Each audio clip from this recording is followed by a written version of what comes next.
قوت فکر و عمل پہلے فراہ ہوتی ہے تب کسی قوم کی شوکت پہ سوال ہوتا ہے۔ قابل قدر سامعین، ملک ہندوستان ایک زمانے تک مسلمانوں کے زیر سایہ رہا، پھر اس پر ظالمانہ اور جابرانہ انداز میں انگریزوں کا قبضہ ہوا، جس کی طویل داستان ہم سنتے اور پڑھتے رہتے ہیں۔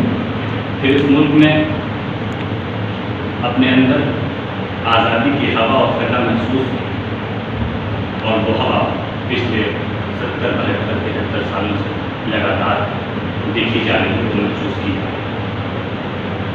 یہ ملک آزاد ہوا اور سیکولر بنایا گیا، یعنی اس ملک کا قانون، آئین و دستور یہ بنایا گیا کہ اس ملک کے ہر مذہب والے لوگوں کو مذہبی آزادی کے ساتھ جینے کا پورا کلی اختیار ہے۔ اس ملک کے ہر فرد کو اپنے تہذیب، اپنے کلچر، اپنی ثقافتی اور دستوری نظام کو اپنے سماج و معاشرے میں رائج رکھنے کی پوری آزادی ہے۔ لیکن یہ قانون میں لکھا ہوا تو نظر آتا ہے، سماجی طور پر اور معاشرتی طور پر اس کا جائزہ لیا جائے تو یہ چیز ناقائد ہوتی جا رہی ہے۔ کبھی کسی عنوان پر کسی مذہب والوں کو پریشان کرنے کی سازش اور کوشش کی جاتی ہے، کبھی دلتوں کو اس ملک میں مظلوم بنایا جاتا ہے، کبھی کسی مسلمان کو موب لنچنگ، لو جہاد اور دوسرے عنوانات پر قتل کر دیا جاتا ہے، کبھی اس ملک میں مسلمانوں کی مذہبی آزادی کو ختم کرنے کے لیے نئے قانون پاس کیے جاتے ہیں۔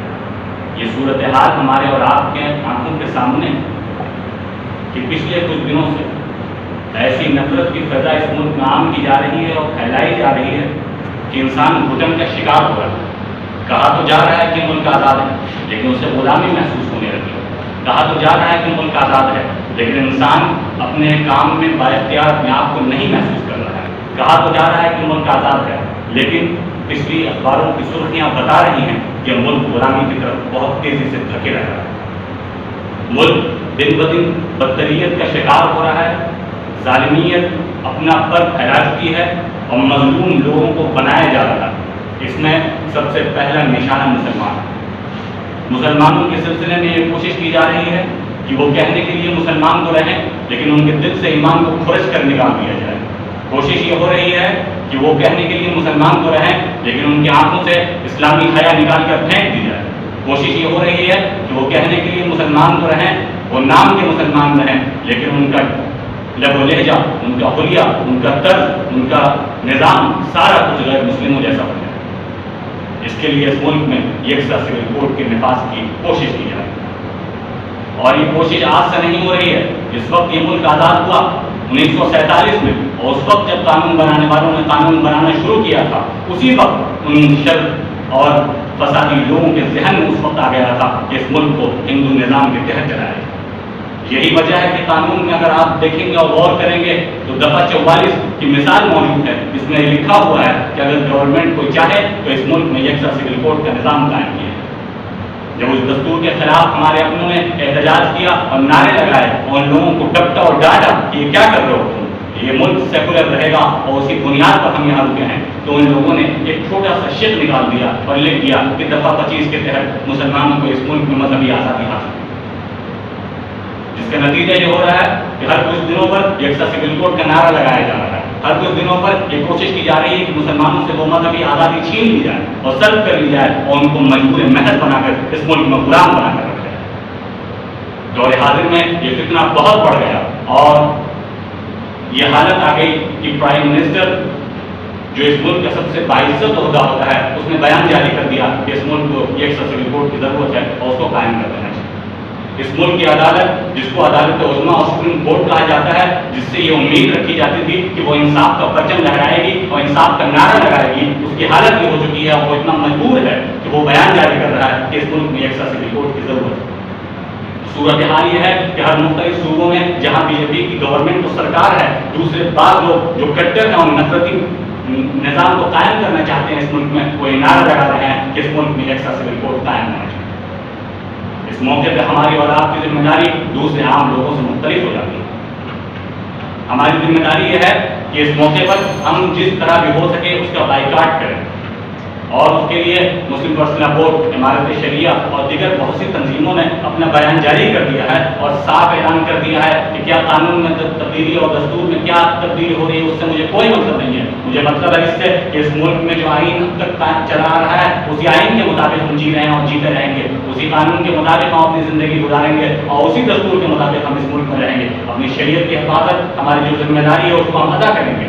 اس موقع پر مسلم پرسنل بورڈ نے جو عنوان قائم کیا اور جو اعلان جاری کیا ہے کہ جس طرح بھی ہو اپنی رائے ضرور لا کمیشن کو بھیجی جائے، اس سے بحث نہ کیا جائے کہ اس رائے کا اثر کیا ہوگا۔ اس ملک میں ان کی حکومت ہے، ان کا نظام ہے، وہ چاہیں گے قائم کر دیں گے، ہماری رائے بھیجنے نہ بھیجنے سے کیا فرق پڑتا ہے۔ یہ سوچنا انتہائی بزدلی کی علامت ہے اور کمزوری کی واضح دلیل۔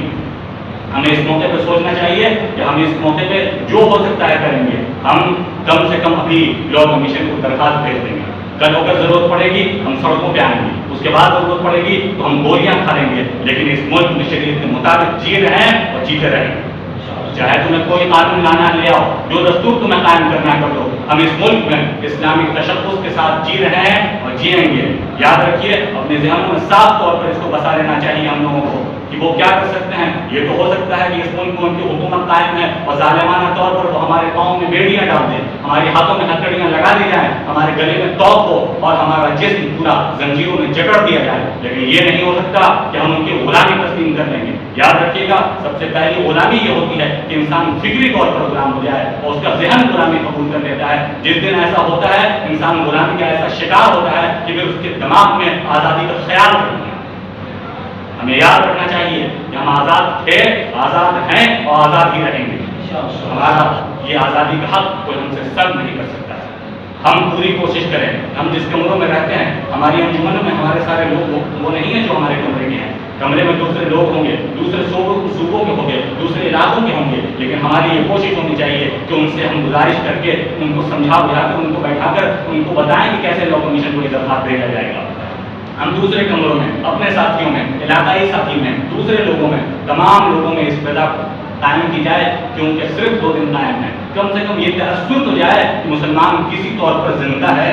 ہم کتنے مردے ہو جائیں گے کہ 25 کروڑ لوگوں میں چند لاکھ لوگ صرف درخواست دے سکیں، یہ ہماری سب سے زیادہ محرومی کی علامت ہوگی۔ اور یاد رکھیے گا، جس دن ہم اس طرح اپنی محرومی کو پردے میں ڈال کر اور یہ حکمت کا نام دیتے رہیں گے، خدا کی قسم ہم تباہ و برباد ہی ہوتے رہیں گے۔ ہمارے زندگی میں عزت، شوکت، بہادری، جرأت، اس طرح کی نامیں کتابوں میں یہ لفظ تو اور ڈکشنری میں یہ لفظ تو موجود ہوگا، لیکن ہماری زندگی میں وہ لفظ نہیں آ سکے گا۔ ہم محرومی کا شکار ہو جائیں گے۔ ہم اپنا ملک اپنے ہاتھوں سے نکلتا ہوا محسوس کر رہے ہیں۔ ہماری ذمہ داری ہے کہ اس موقع پر ہم آگے بڑھ کر اپنی ذمہ داری کا احساس دلائیں اور یہ شکوہ چھوڑ دیں۔ علامہ اقبال نے کہا تھا کہ نگر تقدیر کا شکوہ مقدر اعظم آتا جا، نگر تقدیر کا شکوہ مقدر اعظم آتا جا، ملے گی خود بخود منزل قدم آگے بڑھاتا جا۔ اللہ تبارک و تعالیٰ سے دعا ہے کہ اس موقع پہ جو باتیں کہی گئی اس پر عمل کی توفیق بخشے۔